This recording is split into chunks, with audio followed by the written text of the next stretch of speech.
ৰাজ্যজুৰি বানৰ তাণ্ডৱ বানত বিপৰ্যস্ত অসমৰ বন্যপ্ৰাণী উজনি নামনিত বানৰ তাণ্ডৱ বিপৰ্যয়ৰ সন্মুখীন হৈছে জনজীৱন আনফালে ৰাষ্ট্ৰীয় উদ্যান অভয়াৰণ্যসমূহত অবৰ্ণনীয় পৰিস্থিতিৰ সন্মুখীন হৈছে বন্যপ্ৰাণী কাজিৰঙাত বন্যপ্ৰাণীৰ না জল না থল অৱস্থা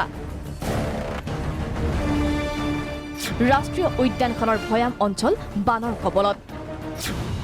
উদ্যানখনৰ ৩৩টা ওখ ভেটিত আশ্ৰয় বন্যপ্ৰাণীৰ এয়া কাজিৰঙাৰ দৃশ্য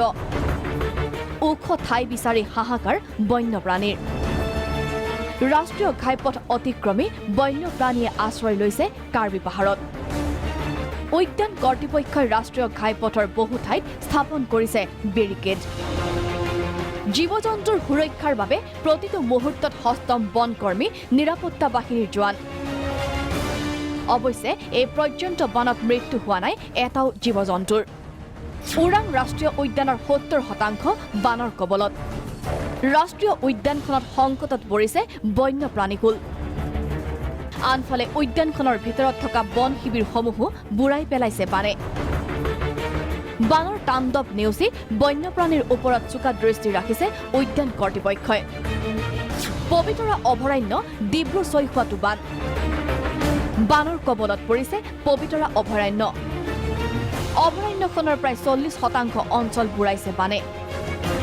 জীৱ-জন্তুৰ মাজত খাদ্যৰ সংকট একেই পৰিৱেশ ডিব্ৰু চৈখোৱা ৰাষ্ট্ৰীয় উদ্যান লাওখোৱা বুঢ়াচাপৰি বনাঞ্চলত বানে বিপৰ্যয় নমাই আনিছে বন্য জীৱ-জন্তুলৈ যথোচিত খাদ্য নাপালে ওখ ঠাইত আশ্ৰয়ৰ বাবে হাহাকাৰ জীৱকুলৰ আজি কেইবাদিন হ'ল বতৰ প্ৰতিকূল